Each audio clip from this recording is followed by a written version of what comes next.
because the bad effects would come by a billionfold. No? So that's very, very good. So we should perform only meritorious deeds. No? So there are three kinds of meritorious deeds that we should do. No? Just like we say, no? Dana, Sila, and Bhavana. What is dana? Almsgiving. No? Almsgiving. We should practice almsgiving so that to get all the necessities of life whenever we born. So if you donate food, we get plenty of food. If we donate rope, we get plenty of clothing, etc. If you donate money, you get money again. No? And then we should also keep 5 precepts very pure. No? Very pure. And again, when the Buddha was on his round, so the Buddha, not only during the Vasa, 3 rainy months, he stayed in the big monastery, and after the Vasa, he tried to walk through many villages, just trying to teach them. So when he came to Veludwara village, the elders asked him, now the Bande, we have saved some money from farming and from the animal husbandry, and we like to live with our family, using this money. We like to live very happily, and when we die, we also want to be born in celestial realms. How should we live, they say. So the Buddha said, you just do 2 things. So that is, the pay homage to the Buddha, the Dhamma, the Sangha regularly. Or in other words, keep 3-4 refuge. Keep 3-4 refuge. And then the next one is keep the 5 moral precepts very purely. You enjoy all sense pleasure you like. Not just don't break your precept. Then when you die, you will be born in celestial realm. So just by doing this too, you can watch the Korean movie, Chinese movie, as much as you like. You can be born in the celestial realm. Don't worry. So how great, the like paying homage to the Buddha. How great. During the Buddha Vipassi, the Buddha Vipassi is the earlier Buddha, then our Buddha. So Imam, very respectfully, he paid homage to the Buddha just once.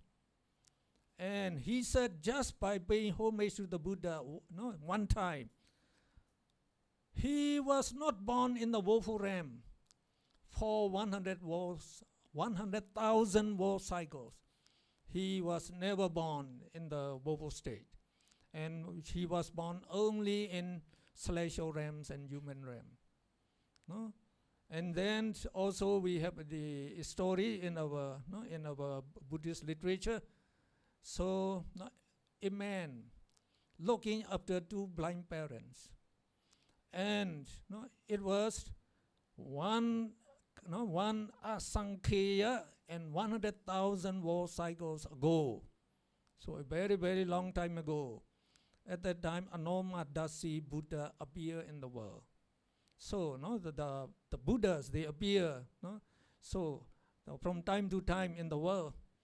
So this man, he was a poor man, and he could not see the Buddha actually, but he met the chief disciple of the Buddha, and he could take 3-4 refuge. And he maintained this 3-4 refuge very, very diligently, paying respect to the Buddha, the Dhamma, the Sangha, as often as possible. And then when he died, he was born in Tavatimsa Ram. So for this long period, one asankheya, incalculable aeon, and 100,000 war cycles, so uncountable existences, he was never born in the woeful state.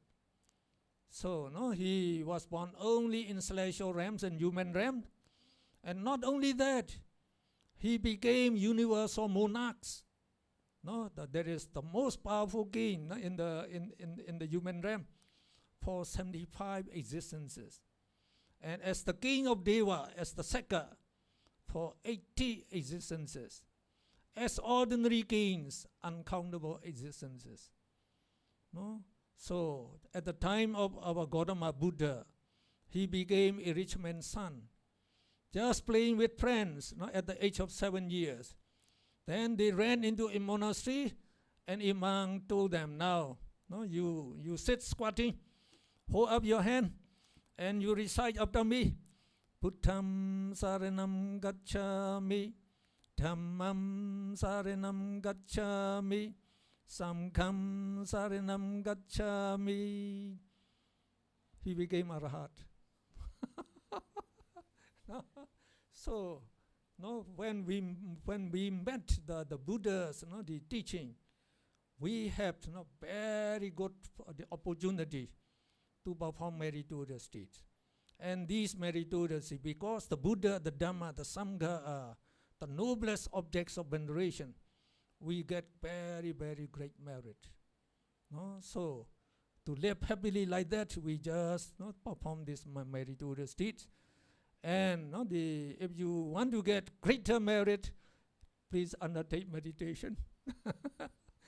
If you undertake meditation to become enlightened as a noble person, that would be the best actually.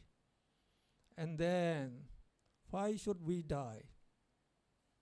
Finally, all of us will die. So, why should we die? So the Buddha, when he was about to pass away, he told the monks his last words. His last words, the Buddha's among.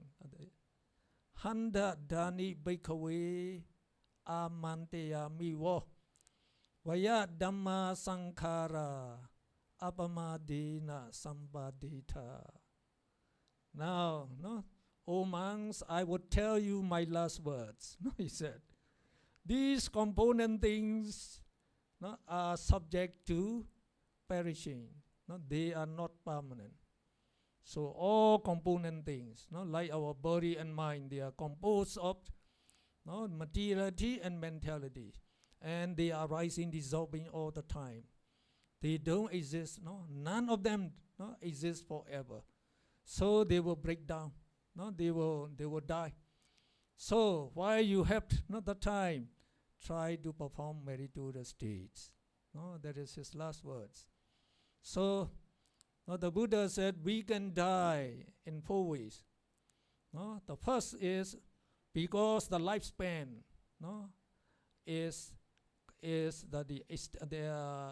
is completed. We can die due to the expiration of the lifespan. And we can also die as the expiration of the karma. The strength of the reproductive karma that produce our existence. If its power is exhausted, we shall die. And then we can die due to the expiration of both the lifespan and the karma, not reproductive karma. And we can also die. So because of like the we call destructive karma. Destructive karma. So a karma that destroys our productive karma arises. Just like you have the car accident that you die, or some people they committed suicide. So these by their own action they have to die. So we would die. And when we die, after we die, what will happen? So you can answer now. After death, we shall be born again. We shall be born again. And in Abhidhamma, the Buddha described very beautiful. So the Buddha said, the reproductive karma that produce our existence, it is about to be exhausted in power. Then the many karmas that is in our mental stream, remember we have billions and billions of Both good karma and bad karmas, they compete with one another, no, to produce the new existence. And one of them, no, will win the race, we say, will win the competition. And the Buddha also described, if you have weighty karma, now weighty karma means very powerful karma, not just like the causing a wound in the Buddha, or killing an arahat, killing your mother, killing your father. Then if you have done like this, now when you die, so this bad karma will produce a result, and you will be born in the awaiting hell, in the awaiting hell. And if you also have very the firm wrong belief that karma in result does not exist, so you will be also born in hell. In hell, which is always dark, they say. So in the good karma, if you can develop the jhana, we say, and if you can maintain the jhana till death, then that karma, as it is very strong, no other karma can stop it, it will bear result. So when it bear result, you will become a Brahma. You will be born as a Brahma. Now, if you don't have any of these karma, then the near-death karma, we call proximity karma, that you did just before you die, or you remember what you have done before, just before you die, you remember it, that karma will have the chance to bear result. Now, because of proximity, we say, close to death, it has the power to give the result. Now, it is close to death. So that means the time of near death is very important. The time of near death is very important. At the time of near death, if you for example, you are attached to your property, to your house, etc., then when you die, you will be born, like an animal in that place. For example, the monk Tissa during the Buddha's time, he is a monk. So a monk, they have very great merit every day actually as a monk. But his sister donated to him a new set of robes. And he wanted to wear that robe, but he fell ill. So even when he was about to pass away, he still thought of this this robe. I will wear it when I'm sure from this illness, he said. So when he died, he was born there. As a flea, he became a flea. We call spontaneous rebirth. Spontaneous rebirth. So when a monk pass away, his friends, they can they share his property, like his alms bowl and his the robes, etc. So his friend, they started sharing it. You take the bowl, and you take the lower robe. I will take the upper robe. So the flea was shouting, "My robe, I won't give you. My robe, I won't give you." So the Buddha heard it. By divine ear, he heard it. He came. He said, "Stop! don't share it. Don't distribute among you. You wait for 7 days." So after 7 days, the flea died, passed away. So that means at the time of near death, though you have done meritorious deeds, so it's not very safe. So to be safe is to have to prepare for your death. It's better to prepare for your death. And the Buddha said, if this proximity karma does not exist, then habitual karma will have the chance to bear result. So you choose any meritorious deed, and you have to perform it to become a habit. And I think like taking the threefold refuge, the observing moral precept, and giving donation to the Buddha every day, so that we should do regularly. And the most important thing is, what you should do is, try to do, reflect the attribute of the Buddha. So there are 9 attributes. You can choose any one you like. Araham is the popular one. So When you reflect Araham, remember the Buddha. No, remember the Buddha. So he is the purest, the noblest, and most worthy of veneration. That is Araham. So you just reflect Araham, 1 billion good karma. Araham, 1 billion good karma. So even when you're walking to your house, or when you are riding MTR or driving, you can reflect Araham, Araham. So every time you reflect, you become, so 1 billion karma. So these 1 billion karmas are more valuable than American dollars. No, more valuable than 1 billion American dollars. So, try to get it. Then when it becomes a habit, when you are about to die, you know you are going to die. You are not afraid anymore. Just keep reflecting the Araham, Araham. Then you are with the Buddha. The Buddha's attribute, fill up your body and mind. Your body and mind becomes very noble. So now if you just reflect Araham, Araham, you will die very peacefully. Definitely you will be born in celestial realm. Many, many existences. That is the best, the best thing for preparation of death.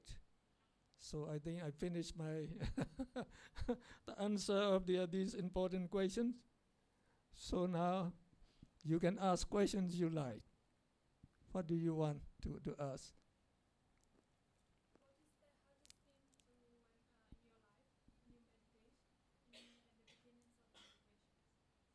What is? What is the hardest thing for you in your life in the beginnings of your meditation journey?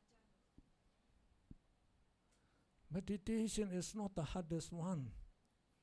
No, so meditation is very simple. We say a simple way of training and purifying our mind. And when we purify our mind, it is also the developing the mind at the same time. And just like I say, the reflecting Araham, Araham is meditation. So the Buddha, he said these meditation that can protect you from all dangers. From all dangers. From all dangers mean from the woeful, like the wicked people, wicked, the beasts and the animals and the ghosts, etc. And the worst thing is not to be born in hell, not to be born in the woeful state. It can protect you. So not just Araham, Araham, Araham. So everybody can do it actually. Just like in the Buddha's time, 2 young boys, they play marbles. So one young boy always win, the Buddhist boy, and the non-Buddhist boy always lost. He lose. Then he asked them, "Why did you win all the time?" "Well, before I throw my marble, I say Namo Buddhaya."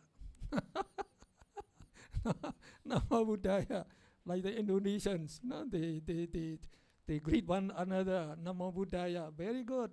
When they say each other, they say Namo Buddhaya. So Namo Buddhaya means I pay homage to the Buddha, actually, what it means. So if you want to win, you just recite it. So that other boy, he wants to win, so he recite it all the time. So one day his father took him to the forest when he cut the woods and loaded the woods and came back. So when they came to the outskirts of the Rajagraha city, it is already in the evening time, so near the sunset. So the father, he stopped his cart for a while. He let the 2 oxen go to eat grass, and then he rested. And at that time, the cowboys, they are bringing home the cattle. They are looking after. They are driving into the city, and the 2 oxen also follow them, went into the city. So the man, after resting, he tried to find his oxen. He could not find them. So he told his son, "I will go home and take the oxen. You stay on the cart." He went home. He found the oxen in the house, but when he came out, the door of the city already closed. So at sunset they close it. He could not come out anymore. So only the boy was there. It was near a cemetery actually. And there's two big trees there. Two big ogres lived there. Two big ogres, not the giants. So they belong to the celestial realm, but they eat human flesh. They eat human flesh. So one ogre asked his friend, "My friend, don't you see a boy on the cut?" "Yes, I saw. Let's go and eat him." "You cannot eat him." "Why? He is the Buddha's son." "Why?" "Oh, I saw him before he went to sleep. No, he said, 'Namo Buddhaya.' so you cannot eat him." "Well, I don't believe you. I will go and eat," he said.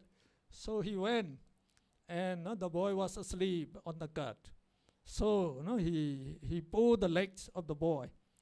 So as soon as the boy woke up, so as it becomes a habit, so he said, "Namo Buddhaya." So as soon as he said Namo Buddhaya, as if very strong heat wave went through the chest of that ogre. So he was pushed back, and he was very hot. "My friend, please help me. My chest became very hot. I told you, you should not you should not offend the Buddha's son. Now you have offended him. Now you have to remain it," he said. "He is very hungry now. You went to the Bimbisara palace. Try to bring food for him." So as the celestial being, they can go very easily. Go into the palace, and he took the golden bowl that the king used to take his food. So put the good food there and bring and feed the boy. And then after feeding that, the righteous ogre, he wrote on the gold bowl there. So this bowl is not taken by the boy, it's taken by us. So he left there. So in the morning, when they could not find the bowl, they looked all over the city, and they could not find. They came out and they saw the bowl and the boy there. They thought the boy stole the bowl. So they took the boy and the bowl to the king. So the king said, "This boy is only about 7 years old. How could he come into my palace and steal the bowl?" So when he looked at the bowl, he saw the writing. So as he didn't know the meaning, he went to the Buddha. So the Buddha told him the whole story. So the king was very delighted that the boy, he was there is a meditation actually. Namo Buddhaya, Namo Buddhaya. That is meditation. So meditation is very, very easy. What is difficult is to control our mind. To control our mind is very, very difficult. So the Buddha, he said, the mind is very subtle, and then very, very quick, and it travels very quick, and it will land on any sense object that it likes. It's very difficult to control the mind. But the wise people should control the mind, should tame the mind, culture the mind. Now, once the mind becomes culture, then you will enjoy human happiness, celestial happiness, and even Nibbana happiness. So the Buddha said it is to control the mind is very difficult. And we know now, the Buddha also said there are 5 hindrances. 5 hindrances are the arising, the arising defilements. We call them these again, like the greed, the anger, ignorance, and then sloth and torpor, restlessness of the mind, and the vicikiccha is skeptical doubt. So they are our hindrances, not the enemies. And because of that, it's difficult to control the mind. But he also said we have 5 powers to overcome them. Saddha, Viriya, Sati, Samadhi, Panya. So with this strong, this power, you can fight against them. So it depends on you. Okay. Okay, any question feel free to ask question. What is it that if one attains to arahantship in this lifetime with five aggregates still present, we have to become to join the sangha. Otherwise, it will pass away. I don't understand this part because we are the one reach the arahant stage, right? What is the correlationship between being being a member of the sangha, then you will continue until death. Yes, yes, yes. Otherwise, you will have the lay. That means there's no lay arahant. May I get right on this? So when you become arahat, When a person will become arahant, is when he, to join the sangha. yes, that's correct. Yeah. That means So, there will be no lay arahant. It means the householder arahant. So why is it so? so no, if as a lay person, Yeah. if you become an arahat, so no, the arahat is very, very noble.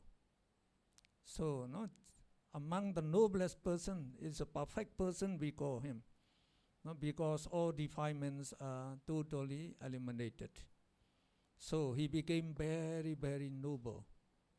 So no, when he's very noble, no, so it is not suitable to the layman's, layman state. So no, the layman is very low state. So no, to get to the high state, so we have to become join the sangha to become the imam. Otherwise, we can live only for 7 days. Now, if you don't want to enjoy to join the sangha, then you can live only 7 days and then you will pass away. No, so if you join the sangha, you can remain the whole of your life. You can. But if the objective of Buddhist is to ultimately obtain the Nibbana bliss, right? So are we saying that all Buddhists should ultimately become a member of the sangha? Is this interpretation correct? That means ultimately our Buddhist to be Buddhist, our goal is to reach Nibbana, right? But in order to reach Nibbana, you have to become a sangha. I mean, a member of the sangha. So are we saying that the ultimate goal of every Buddhist is to become a monk? Is that interpretation a correct one? Yes, you can say that is not wrong. We can say that right, no? Because as we said, if the lay person become arhat, he has to become the arahat, So they become a monk, so that finally they have to become a monk actually. But nowadays, not like the ladies. No, we don't have bhikkhunis anymore nowadays. So for the ladies, they cannot become a monk actually. No, so if they go to the arahat, so for them, this body is just a burden. They feel this body is very, very big burden. So they like to get rid of this body very, very very early actually. So not like the women, so they will not be sorry to pass away, to Nibbana, and then try to be in Nibbana forever. So to go early is quite good for them. They will be delighted. How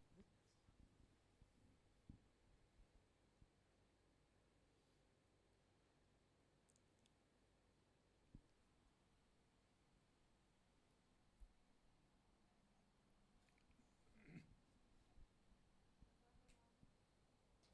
female becomes an arahant, let's say in this lifetime, she cannot ordain as bhikkhu, so she has to pass away on the day she becomes arahant?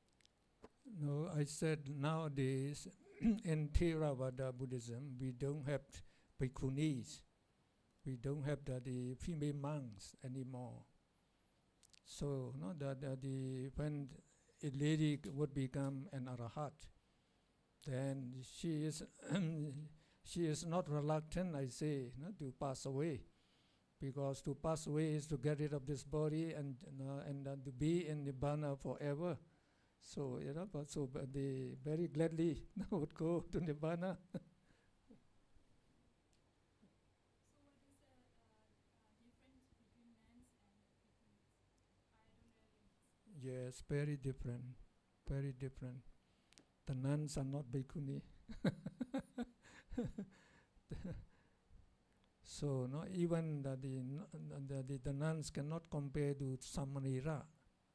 Samanera is the so the Buddha, when he allowed his stepmother to become a bhikkhuni, he said, no, you have to pay respect to a novice.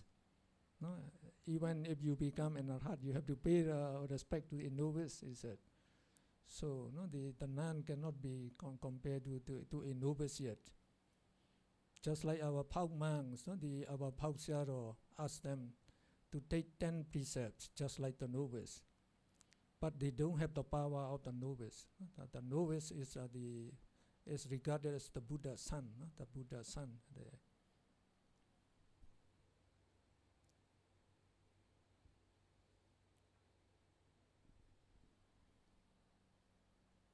So if you don't have any question, would you like to know about the evidence of past lives and future lives?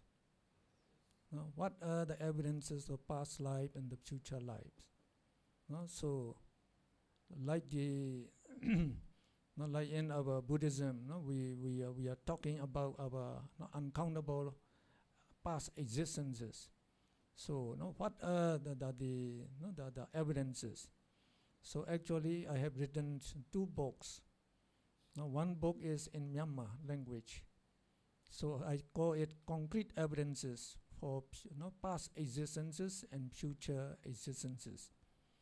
And now, later, I have written a small book in both in Myanmar and in English. I call it Karma, the Real Creator. So in this book, I describe the evidences for the past existences and the future existences. So they are very, very the concrete evidences actually. So there are people who could remember their past existences all over the world. All over the world. So here I describe, for example, one man, a medical doctor, over 90 years old now, and he was a very the great leader in Buddhism actually. So he told me, oh, I could remember my past existence very well, he said. So in the past he was a spinster. A spinster means unmarried lady. So she became old. She was living alone, and she feel a little the maybe not happy. So she donated her house to the monastery, her farmland to the monastery, and then she made a wish. So when I die, may I become a man, and may I be an intelligent person, and may I have the chance to work for the propagation of the sasana, the Buddha's teaching. So when he died, he became a boy. Even the scar, this lady, when she was cooking, her blouse got burned and she got a scar in the chest. And in this boy, there's also the scar here. And as a boy, he remembered very well about his past existences. And he could even remember his relatives. So that is one good evidence. And just like in in India, there's a girl by the name of Shanti Devi. She was born in 1926. And when 3 years old, she said she had a husband by the name of the Gadana Chobi. He is a textile, the trader in Mutra. Mutra is a town north of New Delhi. So as she kept telling this very often, she also said, she was his wife by the name of Ludi, and she gave birth to a son, and 10 days after that she died. So her father wrote a letter to Gadana Chobi. He didn't know the complete address. He just write to Gadana Chobi, textile trader, Mutra. So he sent a letter, and after a week, a letter came from Gadana Chobi. He said, what the girl said is correct. My wife is Ludi, and she died 10 days after giving birth to a son. May I see her when I came to New Delhi? So one day, the little girl was playing in front of the house. The mother is cooking. So at that time, the girl, immediately she ran into the bedroom and tried to hide. So the mother said, quite strange.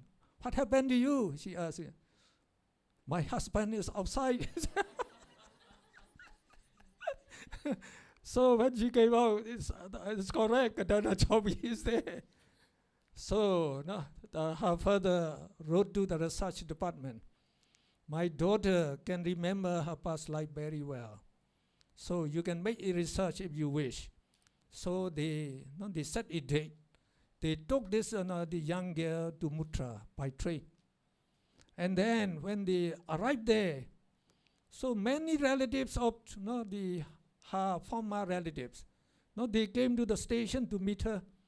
And this little girl can call their name correctly. All of them, about 20, 30 of them, he could call. Then the research people put her in a pony cart. Now you give the direction to your house. She gave correctly to the house. And the house was painted with different color. She could remember. And the research people asked her, now how many rooms in the house? What furnitures are there? She told everything. And when they went in, they found everything correct. Now when they were sitting in the parlor, she said, here, I have buried 100 rupee coins, the silver coin.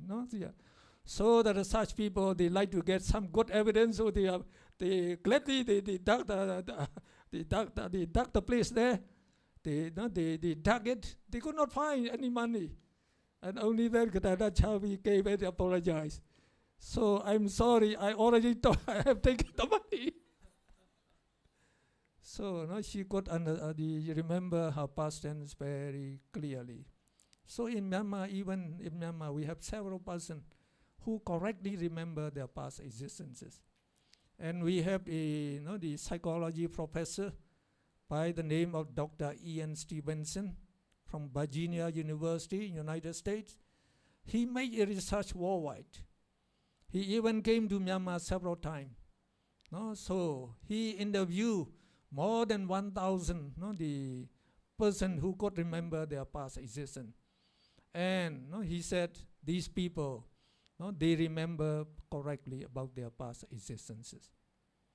Now, the second evidence is we have we call the intelligent prodigies, they call it, the children who are very, very intelligent.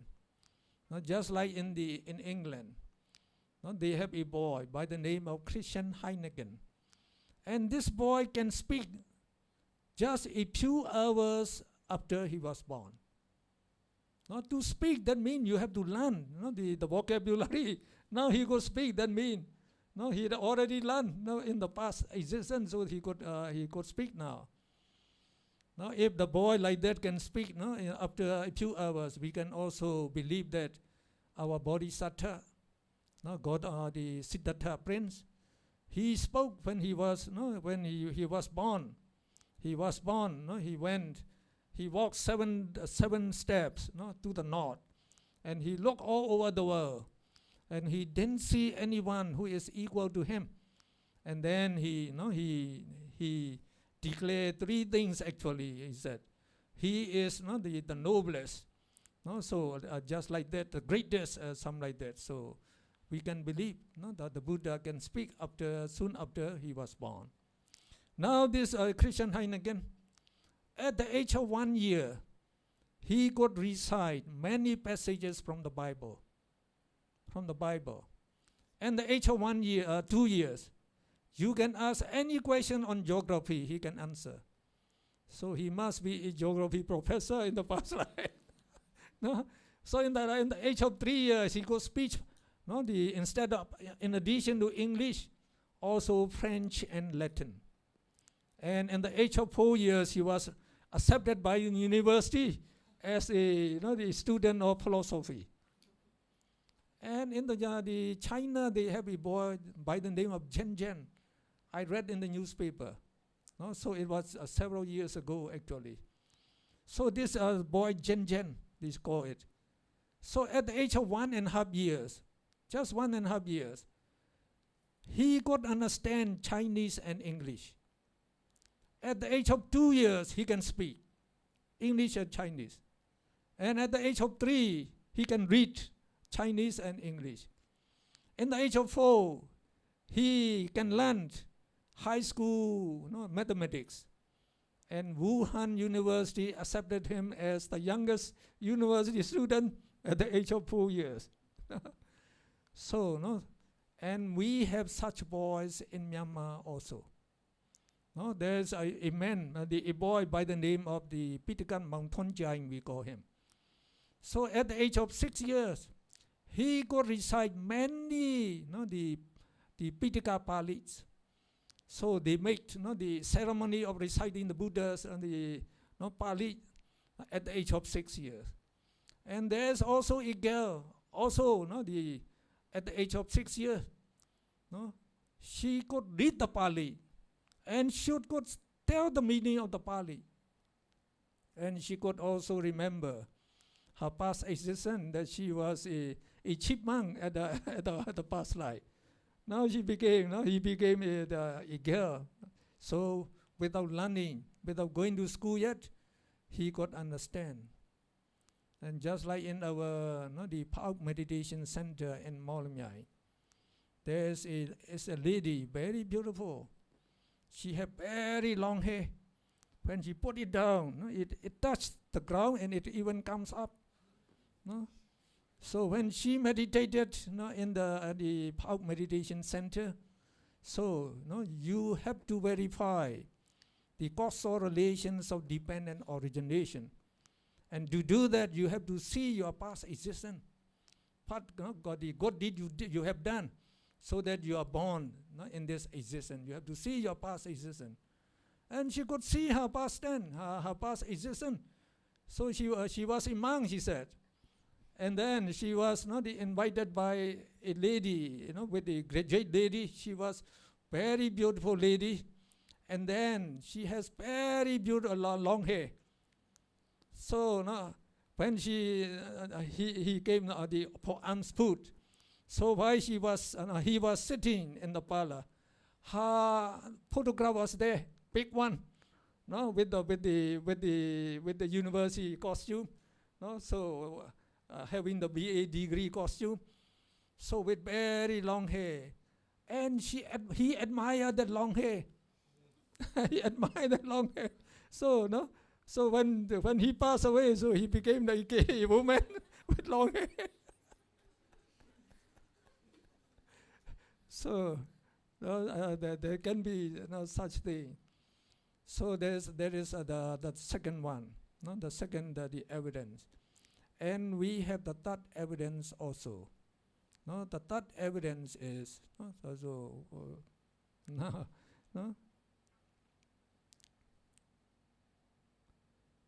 by hypnosis. By hypnosis. So by hypnotizing, they say, if you hypnotize a person, then ask him or her to tell about her past existence. Many can tell. Many can tell. For example, in England, there's a lady, they call it Mrs. N. Baker. So she had never been to France. She did not know French language. Now when she was hypnotized, she spoke in French fluently about many events that happened in Paris. And then in the United States again, no, they have another lady, Mrs. They call it Mrs. Virginia Tighe, and they hypnotized her 5 times during the year 1952-53. And a research committee actually is hypnotizing her and asked her to tell about her past existence. And she always tell about her past existence about 150 years ago, that she was born at Bright D. Murphy, she said, her name, in the Belfast, Ireland, Belfast city.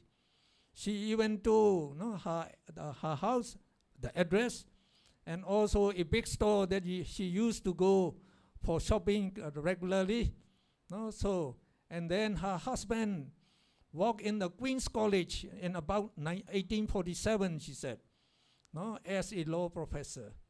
So this research committee, they went to the Belfast and they tried to investigate whether what she thought was correct. And they could not find the road, the address told by her, and no big store that she have said, and also they could not get any information. Now, when they try to look at the city diaries for every year, and the old records of the city, they found everything what she said was correct. And they also found that in 1847, the Queen of England came to Ireland, came to Belfast and established Queen's College, and where her husband worked as a law professor. So the story was published in newspapers and journals in the United States. So it is very big news for the people. And many Americans, they start believing that we have past existences. And another very good record is in Pennsylvania.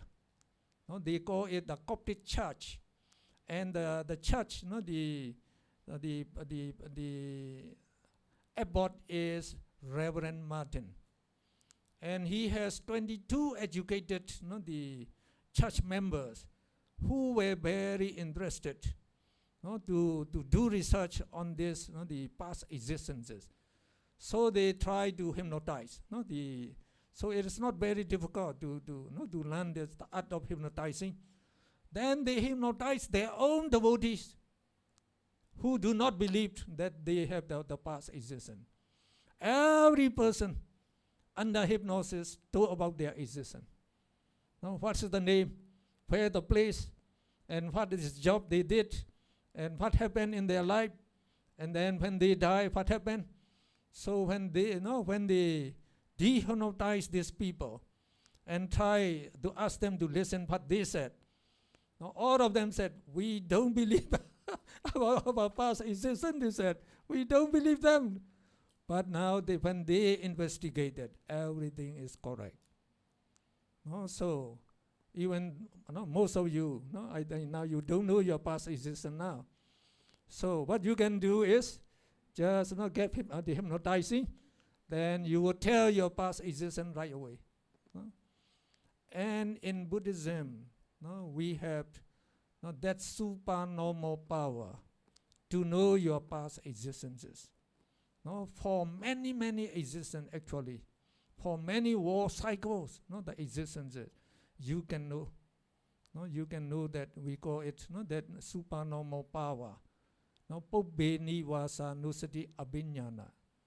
And like in the Pau Meditation Center again, so if you go to meditation, and after you can develop the right concentration by developing the jhana concentration, then when you go into the vipassana, you have to analyze your body and mind, to find out all those ultimate mentality, materiality.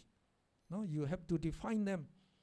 And then you have also to meditate, to find out your past existences and correlate the causal relation of dependent origination. So you have to find out up to 3 past existences. Up to 3 past existences. And then you have also asked to see your future existences as much as you can see. So now most of the meditators that I interview, I have the chance to interview many meditators. No? So when they reach to this state, they have seen about 3 past existences. They said they don't want to live anymore. No? So we are craving for new existence because we don't know our past existence. No? As we have lived uncountable existence already, if we can know that, no, you will not want for another existence anymore actually. No? Now because we don't know, we are always craving for new existence, and that's why we are born again and again, the Buddha said. No? And also in the Pau Meditation Center, when I was taking meditation also there is a lady, no, she was the school head of a high school head. So she could meditate very, very well.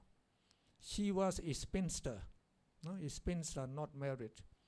And then she had the chance to come and meditate only 1 month in a year, because at a school head, she can take the leave only for 1 month, for in 1 year.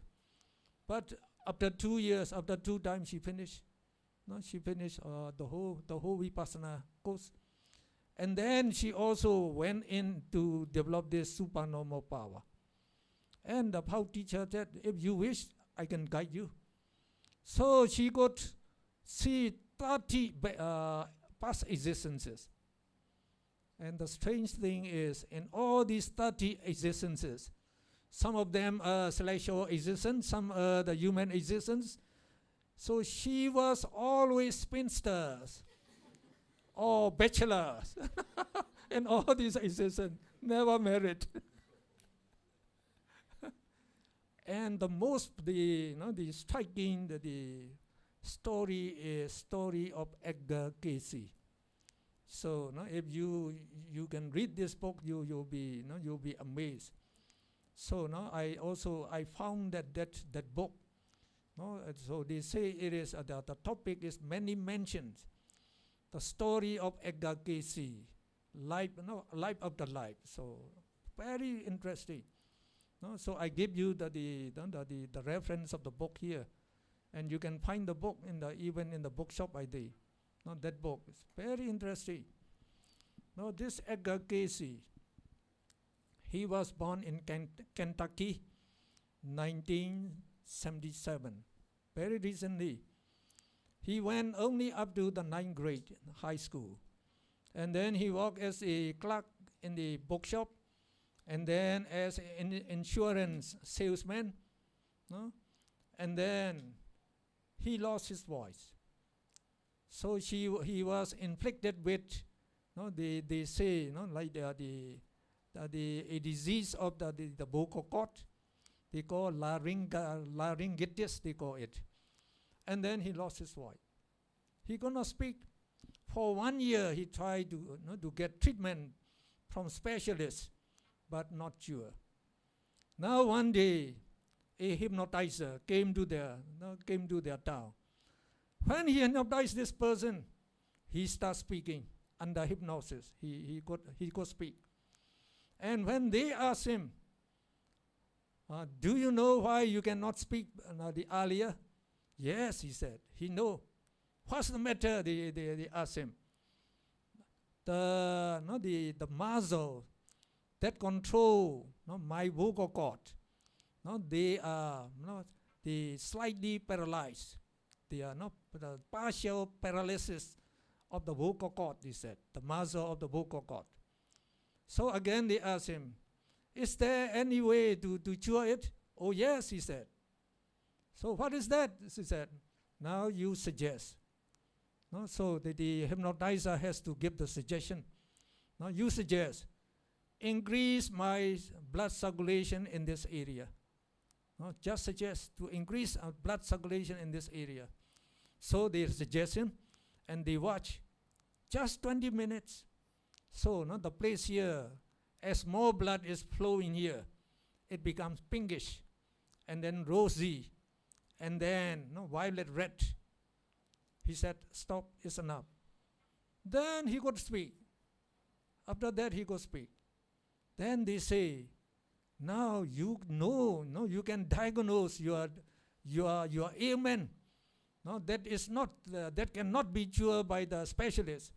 Then you should be able to cure other patients. So now he started from one person. Then he could read what the condition correctly, and then give them herbal medicine and cure. So the good name spread up. So from 1901 to 1923, that is in 23 years, he cured 30,000 patients, chronic patients who could not be cured by the doctors. So the miracle is, you don't need to bring the patient to him. Just tell the name of the patient and the present address where the patient is. Just tell him that. So then he would go into hypnosis, and then we call it parapsychological, the parapsychological ability.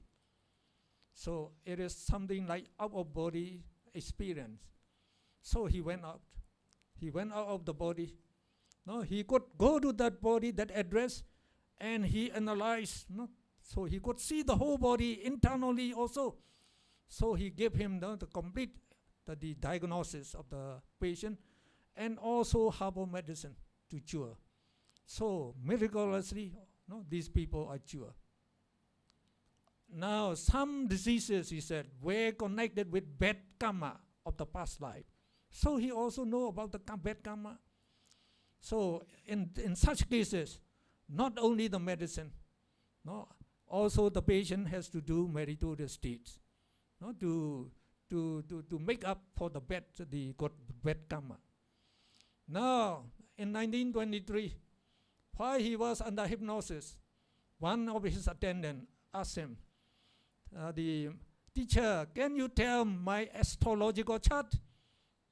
So astrological chart, the reading of the planet, on you, the effects of the planet. So under hypnosis, he said, the effects of those planets are very little on each of us, he said, very little. What is more important is your past existences as human beings on earth. And what you learn in those existences, what you have done, all this knowledge and the drive, he said, the talent, are now passed to you, to your present life. So then that person requested to give him that reading, and they call it live reading. So by this live reading, so many people start requesting. So this Agagesi, he could see many of their past existences. That's very amazing actually. And he chose only the existences which have the greatest effect to the present life. And he would say what he have achieved, what he have done, what he have known, like in those past existences. So they come to you now, and if you try to practice, you will know again. So a telegraph operator, a maiden, they say, a maiden in New York, telegraph operator. She had to send many telegrams at that time. They are using telegram, requesting for live reading. And finally, she also requested for her live reading. In 1 week, it came.